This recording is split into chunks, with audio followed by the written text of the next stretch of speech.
आरुषि, हेमराज हत्याकांड के बारे में तो आपने जरूर सुना होगा। एक ऐसा केस जिसमें सालों की जांच के बाद भी असली कातिल का पता नहीं चल सका। लेकिन आज मैं आपको एक ऐसे ही रहस्यमय मर्डर केस की कहानी बताने जा रहा हूं, जिसमें एक लड़की अचानक गायब हो गई।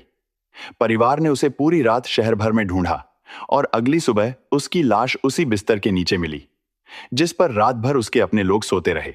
जी हां, यह कोई फिल्मी कहानी नहीं, बल्कि साल 2007 में पुणे में हुआ एक सच्चा और अनसुलझा हत्याकांड है। कल्पना कीजिए, एक घर जहां सब कुछ बिल्कुल सामान्य दिखाई देता है, एक होनहार लड़की जिसके सपने आसमान से भी बड़े थे, एक ऐसा परिवार जिसे देखकर कोई भी कहे कि यहां सब कुछ ठीक है। लेकिन फिर एक दिन अचानक वह लड़की गायब हो जाती है और अगले ही दिन उसकी लाश उसी घर के अंदर, उसी कमरे में, उसी बिस्तर के नीचे मिलती है जहां रात भर उसके अपने लोग सोते रहे। यह कोई फिल्मी कहानी नहीं है। यह है पुणे की 21 वर्षीय इंजीनियरिंग छात्रा स्नेहल गवारे की रहस्यमयी हत्या की कहानी। एक ऐसा केस जिसने पुलिस, क्राइम ब्रांच और जांच एजेंसियों को वर्षों तक उलझाए रखा। एक ऐसा केस जिसमें प्रेम संबंधों से लेकर पारिवारिक विवाद, अवैध रिश्तों के शक और यहां तक कि अंडरवर्ल्ड के एंगल तक की जांच हुई। लेकिन इतने साल बीत जाने के बाद भी आज तक कोई नहीं जानता कि आखिर स्नेहल का असली कातिल कौन था। दोस्तों, यह कहानी शुरू होती है महाराष्ट्र के पुणे शहर से। साल था 2007। स्नेहल गवारे एक बेहद मेधावी छात्रा थी। वह अंधेरी के Sardar Patel college of engineering में मैकेनिकल इंजीनियरिंग की पढ़ाई कर रही थी। पढ़ाई में अव्वल होने के साथ साथ स्नेहल को ट्रैकिंग और एडवेंचर का भी काफी शौक था। उसके दोस्तों के अनुसार वह हमेशा खुश रहने वाली और भविष्य को लेकर बहुत महत्वाकांक्षी लड़की थी। स्नेहल के पिता हिंदूराव गवारे एक बैंक कर्मचारी थे, जबकि उसकी मां कल्पना गवारे स्कूल में शिक्षिका थीं। परिवार आर्थिक रूप से भी अच्छी स्थिति में था। बाहर से देखने पर सब कुछ सामान्य लगता था। एक बाहर ने कहा न कि जून 2007 में कॉलेज के कुछ दोस्तों के साथ स्नेहल ट्रैकिंग के लिए गई। वहां एक दुर्घटना में उसके पैर के अंगूठे में गंभीर चोट लग गई। डॉक्टरों ने उसे कम से कम 1 महीने तक आराम करने की सलाह दी।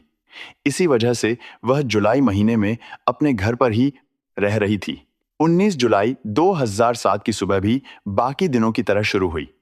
सुबह पिता नौकरी पर निकल गए। करीब 11 बजे उसकी मां स्कूल के लिए रवाना हो गईं।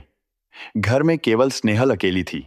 शाम को जब कल्पना गवारे अपनी ड्यूटी खत्म करके वापस घर लौटी तो उन्हें स्नेहल कहीं दिखाई नहीं दी। उन्होंने सोचा शायद वह किसी पड़ोसी या रिश्तेदार के यहां गई होगी। लेकिन जब काफी देर तक स्नेहल नहीं मिली तो चिंता बढ़ने लगी। उन्होंने उसके कमरे में जाकर देखा। कमरे में उसकी चप्पलें पड़ी थीं। उसका चश्मा और ब्रेसलेट भी वहीं था। यानी वह कहीं बाहर जाने की तैयारी करके नहीं गई थी। इसी दौरान कल्पना ने अपना मोबाइल देखा।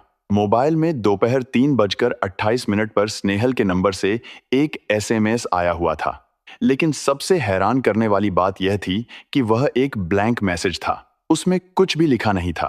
अब परिवार की चिंता और बढ़ गई। स्नेहल के दोस्तों, रिश्तेदारों और जान पहचान वालों को फोन किए गए। सभी से पूछा गया कि क्या किसी ने स्नेहल को देखा है, लेकिन जवाब हर जगह से ना में मिला। इसके बाद परिवार ने स्नेहल के बॉयफ्रेंड हिरेन राठौर से संपर्क किया, मगर उसका मोबाइल स्विच ऑफ आ रहा था। बाद में जब फोन लगा तो उसने कहा कि उसे स्नेहल के बारे में कोई जानकारी नहीं है। शाम करीब 6:30 बजे परिवार ने पुलिस स्टेशन जाकर स्नेहल की गुमशुदगी की रिपोर्ट दर्ज करवा दी। लेकिन इसके बाद भी खोजबीन जारी रही। देर रात तक हर संभव जगह तलाश की गई, मगर स्नेहल का कोई पता नहीं चला। रात बीत गई। 20 जुलाई 2007 की सुबह घर में मौजूद सभी लोग बेचैनी के कारण जल्दी जाग गए थे। स्नेहल की मां भी उसके कमरे में सोई हुई थी। जब वह बिस्तर से नीचे उतरी तो उनकी नजर एक पानी की बोतल पर पड़ी।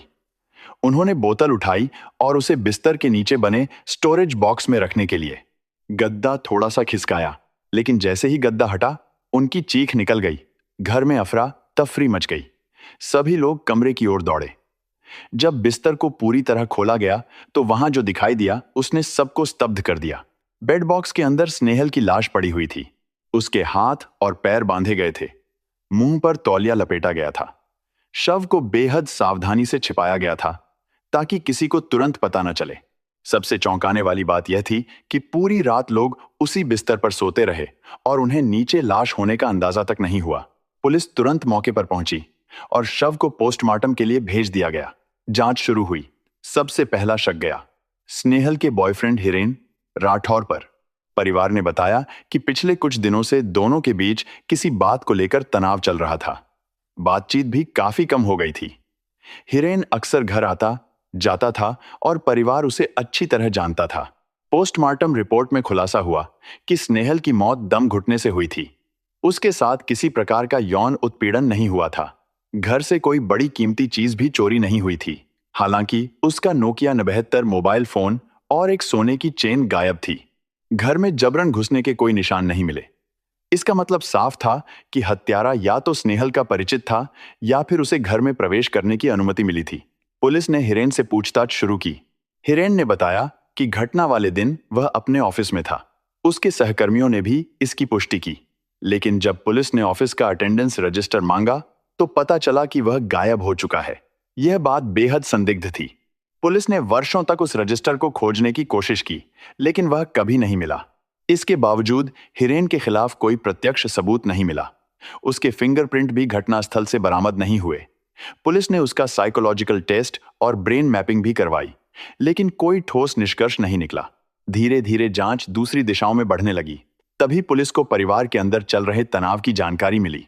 जांच में सामने आया कि स्नेहल के पिता को शक था कि उनकी पत्नी कल्पना का किसी रिश्तेदार के साथ संबंध है। पुलिस ने इस एंगल पर भी जांच शुरू की। क्या स्नेहल ने परिवार का कोई ऐसा राज जान लिया था जिसे छिपाने के लिए उसकी हत्या की गई?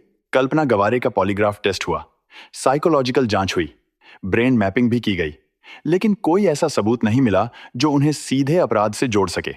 स्नेहल के पिता की भी जांच हुई, मगर वहां भी पुलिस खाली हाथ रही। इस बीच पुलिस ने एक और दिशा में जांच शुरू की। कुछ अधिकारियों को शक हुआ कि कहीं यह हत्या किसी संगठित अपराध गिरोह से तो नहीं जुड़ी हुई है। उस समय महाराष्ट्र में अंडरवर्ल्ड गतिविधियों को लेकर कई चर्चाएं चल रही थीं। इसलिए कथित तौर पर दाऊद इब्राहिम गैंग से जुड़े लोगों से भी पूछताछ की गई, लेकिन वहां से भी कोई सुराग नहीं मिला। केस फिर अंधेरे में चला गया। इसी दौरान अचानक एक नई जानकारी सामने आई। स्नेहल का गायब मोबाइल फोन एक दिन एक्टिव हुआ। पुलिस ने ईमेल नंबर की मदद से मोबाइल को ट्रैक किया और वह एक दुकानदार के पास मिला। उस व्यक्ति ने बताया कि उसने यह फोन किसी अजनबी से खरीदा था, जिसने दावा किया था कि उसे यह फोन सड़क पर पड़ा मिला था। पुलिस ने उस अज्ञात व्यक्ति का स्केच तैयार करवाया, लेकिन न परिवार और न ही किसी गवाह ने उस व्यक्ति को पहचाना। एक बार फिर जांच वहीं आकर रुक गई। समय बीतता गया। साल 2010 में केस क्राइम ब्रांच को सौंप दिया गया। उसी दौरान हिरेन राठौर के पिता की मृत्यु हो गई और वह विदेश से वापस भारत आया। क्राइम ब्रांच ने एक बार फिर हिरेन को मुख्य संदिग्ध मानते हुए जांच शुरू की। यहां तक कि उसका नार्को टेस्ट करवाने की तैयारी भी की गई। लेकिन तभी एक और नाटकीय मोड़ आया। क्राइम ब्रांच ने अदालत को बताया कि उनके पास हिरेन के खिलाफ पर्याप्त सबूत नहीं है। नार्को टेस्ट की प्रक्रिया रोक दी गई और मामला फिर अधर में लटक गया। दोस्तों, इस केस की सबसे रहस्यमयी बात यह है कि हत्यारा घर के अंदर आया, उसने स्नेहल की हत्या की, शव को बेड बॉक्स में छिपाया और फिर बिना किसी सबूत के वहां से निकल गया। न कोई प्रत्यक्षदर्शी मिला, न कोई डीएनए सबूत, न कोई पक्का मकसद साबित हो पाया, न ही किसी आरोपी के खिलाफ ऐसा प्रमाण मिला जिसे अदालत में पेश किया जा सके। आज इस घटना को लगभग 2 दशक होने वाले हैं, लेकिन स्नेहल गवारे की हत्या अब भी एक अनसुलझी पहेली बनी हुई है। क्या हत्यारा कोई करीबी था? क्या प्रेम संबंध इस हत्या की वजह बने? क्या परिवार के भीतर कोई ऐसा रहस्य छिपा था जो कभी सामने नहीं आ पाया? या फिर सच कुछ और ही था जिसे पुलिस आज तक खोज नहीं पाई? इन सवालों का जवाब आज भी किसी के पास नहीं है, और शायद यही वजह है कि स्नेहल गवारे मर्डर केस भारत के सबसे रहस्यमयी अनसुलझे हत्याकांडों में गिना जाता है। दोस्तों, इस केस के बारे में आपकी क्या राय है? आपको क्या लगता है कि आखिर स्नेहल की हत्या किसने और क्यों की होगी? अपनी राय कमेंट बॉक्स में जरूर बताइए। अगर आपको यह क्राइम स्टोरी पसंद आई हो तो वीडियो को लाइक और शेयर जरूर करें। मिलते हैं क्राइम की दुनिया की एक और सच्ची और रहस्यमयी कहानी के साथ।